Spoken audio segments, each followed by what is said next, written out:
দেখেন, অতিরঞ্জিত কোনো কিছুই ভালো না। আমি আমার প্রত্যেকটা ভিডিওতে একটা কথা বলি যে ছাত্রদের জায়গা হচ্ছে college campus, school campus, tuition, coaching, সেগুলোতে তোমরা মনোযোগ দাও। রাষ্ট্র পরিচালনার জন্য এই মুহূর্তে সরকার মাঠে আছে। এই মুহূর্তে আওয়ামী লীগের নেতাকর্মীরা রাস্তায় নাই যে আমরা সবাই দল বেঁধে গিয়া তাদেরকে প্রতিহতের চেষ্টা করবো। তো আজকে রিক্সাওয়ালাদের সাথে এই যে ছাত্র পরিচয়তে একটু ভাব নিতে যে এই যে তোমাদেরকে আমি দেখলাম যে চা দোকানের যে বেঞ্চ থাকে, বেঞ্চ দিয়া তুলা তুলা আদর করছে, তারপর হচ্ছে গালাগালি করছে। স্টুডেন্ট আইডি কার্ড দেখানোর পরে এই যে তোমাদেরকে এই লেভেলে কেলাইছে, এটা কি তোমাদের জন্য ভালো হলো না খারাপ? আরে ভাই, যারা ব্যাটারিওয়ালা রিক্সাওয়ালা তাদের তো পরিবার চলতে হবে। এখন আমাদের বাংলাদেশে হয় কি, আগের সরকারগুলো যা করে ডক্টর ইউনূসের সরকারও তাই করে। এখন এটা কেন করে আমি সেটারও প্রতিবাদ জানাই। একটা সিস্টেম থাকা উচিত। ঢাকা শহরে বলেন, সারা বাংলাদেশে বলেন, যে অটোরিকশা, লক্ষ লক্ষ মানুষ এই অটোরিকশা চালাইয়ে তাদের সংসার চালায়। হুট করে আপনি রাতারাতি বলবেন যে অটোরিকশা বন্ধ। তো এই মানুষগুলোর জন্য বিকল্প কর্মসংস্থান আপনি কি ব্যবস্থা করছেন? এমনি আইনশৃঙ্খলা পরিস্থিতি খারাপ, চুরি ছিনতাই ডাকাতি দেশে চলে, আপনি হুট করে অটোরিকশা বন্ধ করে দিলেন। লক্ষ লক্ষ মানুষ রাতারাতি বেকার, তারা শহরে থাকে, বাসা ভাড়া আছে, বাচ্চাদের পড়াশোনা আছে।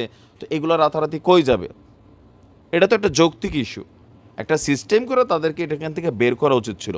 এখন তারা তাদের পেটের দায়ে রাস্তায় নামছে। তুমি ছাত্র সাইজে সেখানে ভাব দেখাইতে গেছো, মিলমিশ করতে গেছো। সেনাবাহিনী কই?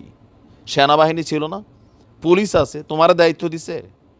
অতিরঞ্জিত পাক নামে বিভিন্ন জায়গায় আমি দেখতে পাচ্ছি যে ছাত্রদের মধ্যে একাংশ দেখাইতে গিয়ে নিজেদেরও মানসম্মান নষ্ট করছে। ইভেন এই বৈষম্য বিরোধী আন্দোলনের পরে ছাত্রদের প্রতি মানুষের যে পজিটিভ ধারণা, এই রকম অতি উৎসাহী কিছু কর্মকাণ্ডের কারণে মানুষ অপছন্দ করছে। যারা সমস্যায় পড়ছে তারা প্রতিবাদ করবে। তারা যদি কোনো ভাঙচুর করে, অন্যায় করে, আইনশৃঙ্খলার ভঙ্গ করে, সেনাবাহিনী পিটাবে, পুলিশ আছে পিটাবে, গুলি করবে, সমস্যা নাই, গ্রেপ্তার করবে। তোমরা কেন খামাখায় সেইখানে গিয়া, এই যে তোমরা এখানে কয়েকজন একটা ঘটনা ঘটেছে, পরে দেখলাম ইউল্যাব স্কুলের একটা বাসের মধ্যে আবার এই অটোরিকশা চালকরা সেইখানে আবার গিয়া একটা ঝামেলা পাকাইছে। আপনারা জানেন যে আজকে ঢাকা শহরের বিভিন্ন জায়গায় আমাদের অটোরিকশা চালক যে ভাইরা আছেন, অটোরিকশা বন্ধের কারণে তারা রাজপথে নেমেছেন। বিভিন্ন ধরনের অপ্রীতিকর ঘটনা তারাও ঘটিয়েছেন, আর সেগুলোর জন্য সেনাবাহিনী তাদেরকে পিটাইছে। আমি এটার পক্ষে। আপনারা রাস্তায় নামবেন, আন্দোলন করবেন, কিন্তু পাবলিক প্রপার্টি, ট্রান্সপোর্ট, গাড়ি টাড়ি দেখলে আগুন জ্বালাই দিবেন, এগুলো বললে আপনাদেরকে বাইরে আর নলিনেলা ফাটাই ফেলতে হবে। আমি এগুলোর পক্ষে। কেন?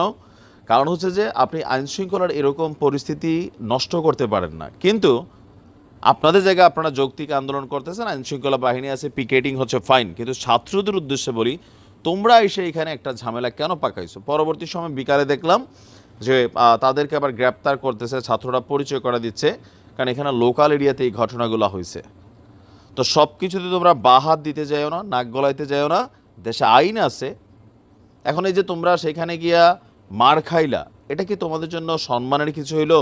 তোমাদেরকে রাষ্ট্র দায়িত্ব দিছে। সব কিছুতে বাম হাত দিতে গেলে তোমাদের বুঝতে হবে যে কোন জায়গায় থামা উচিত, কাদের ব্যাপারে নাক গলা উচিত। তারা রিক্সাওয়ালা ভাই, এদের পেটে লাথি পড়ছে। তুমি সেখানে আইডি কার্ড দেখে আর ছাত্র ভাব দেখালে তো তোমার তো মারবে, এটা তো খুব সিম্পল। তো যাবা কেন? অনেক কিছু তো অতিরঞ্জিত হচ্ছে, এগুলো ব্যালেন্স করা দরকার। আইন শৃঙ্খলা বাহিনীকে শক্তভাবে এই দায়িত্বভার গ্রহণ করা উচিত। আর কথায় কথায় যে কোনো জায়গায় ছাত্ররা নিজেদের সমস্যাতে তোমরা রাজপথে নেমে আন্দোলন করো, কিন্তু অন্য ইস্যুতে গিয়া সেখানে সমন্বয়ক ভাব অথবা ছাত্র ভাব দেখে গিয়ে আলাদা কোনো রকম পরিস্থিতি তৈরি ট্রাই করো না। এটা থেকে আবার আরেকটা ভিন্ন মেসেজ চলে আসবে। ভালো থাকুন। আসসালামু আলাইকুম।